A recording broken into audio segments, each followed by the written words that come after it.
ব্রাহ্মণবাড়িয়ার নবীনগরে পুলিশের উপস্থিতিতে প্রবাসীর ছেলেকে অপহরণ করে ৩ কোটি টাকা মুক্তিপণের দাবি করেছে একদল দুর্বৃত্ত। নিজেদের ডিজিএফআই সদস্য পরিচয়ে তুলে নেয়ার পর শেষ পর্যন্ত কসবা থেকে উদ্ধার করা হয়েছে ভুক্তভোগী রিফাত মিয়াকে।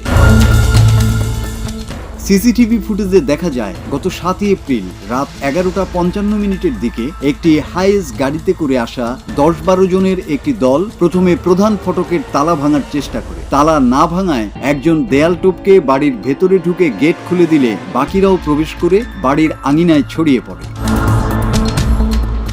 ঘটনার আঁচ পেয়ে শহীদুল ইসলাম দ্রুত নবীনগর থানার ওসি আব্দুর রাজ্জাককে ফোন করে বিষয়টি জানিয়ে এলাকায় মাইকিং করার অনুরোধ করেন। তবে অভিযোগ রয়েছে ওসি মাইকিং করতে নিষেধ করেন। এর কিছুক্ষণের মধ্যেই পুলিশ ঘটনাস্থলে পৌঁছালেও তারা দুর্বৃত্তদের কার্যক্রম প্রতিহত করতে ব্যর্থ হয়। ওই দিনই রাত ৩টার দিকে ফোনে অপহরণকারীরা ৫০ লাখ টাকা মুক্তিপণ দাবি করে। পরদিন সকালে রিফাতের মায়ের ফোনে আবার কল দিয়ে মুক্তিপণের পরিমাণ বাড়িয়ে ৩ কোটি টাকা দাবি করা হয়। ওরা লুটপাট করছে, আমার স্টিল আমার 3টা ভাঙছে, আমার ঘর থেকে স্বর্ণ গয়না নিছে, আমার 26 ভরি স্বর্ণ আছে, আমার নতুন ছেলের বউ আমার এবার 26 ভরি স্বর্ণ, 2 লক্ষ টাকা ক্যাশ নগদ ছিল আমার স্টিল আমার 3টা আলমারি থেকে ভাঙা সব চুরমার করে নিয়ে আইছে। পুলিশের সামনে আমার ছেলেরে দইরা পুলিশ পিছনে 3 জন আর হেরা হইছে আমার সামনে।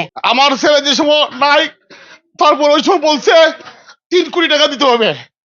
তারপর আমি বললাম, আমার ওয়াইফে বলছি যে আমার ছেলের যদি হায়াত মত আল্লাহর হাতে, যদি আমার ছেলের হায়াত থাকে টাকা ছাড়া ইনশাল্লাহ আসবে।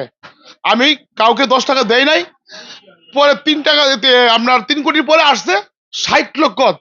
পরে আমাকে ডিজিএফ এবং সেনাবাহিনীর এবং আপনার কিনা বিভিন্ন সংস্থা থেকে আমাকে অনেক হেল্প করছে।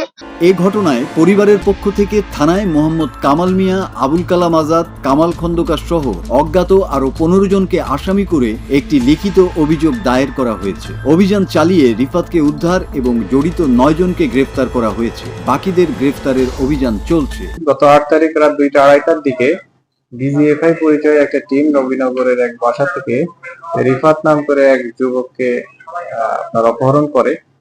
পরবর্তীতে তারা 999-এ কল করলে আমরা পরিস্থিতি যাচাই করার জন্য একটা টিম সেখানে পৌঁছাই এবং প্রাথমিকভাবে বোঝা যায় এটা ডিজিএফআই টিম, কিন্তু পরবর্তীতে সকাল নাগাদ আমরা বুঝতে পারি এটা ডিজিএফআই সদস্য না। সেক্ষেত্রে আমরা উদ্ধার অভিযান শুরু করি এবং বিকাল 3টা-4টার দিকে আমরা কসবা স্টেশনের আশেপাশে এলাকা থেকে ভিকটিমকে উদ্ধার করি এবং পরবর্তীতে তার তথ্য অনুসারে আমরা আসামিকে গ্রেফতার করতে সক্ষম হই। যারা এই অপহরণে জড়িত এবং যারা দায়িত্ব থেকে ব্যর্থ হয়েছেন সবাইকে আইনের আওতায় আনার দাবি জানিয়েছে পরিবার ও এলাকাবাসী। মাসুদ হাসান, বাংলা টিভি।